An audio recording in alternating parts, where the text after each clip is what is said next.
Чемпион делает вилку.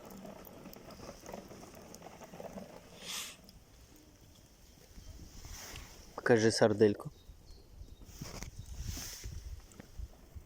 Закопченую.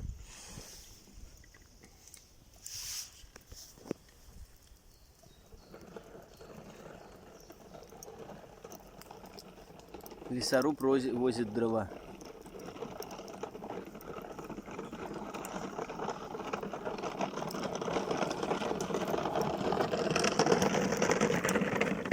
Где дрова? Ты уже подкрепился? Сейчас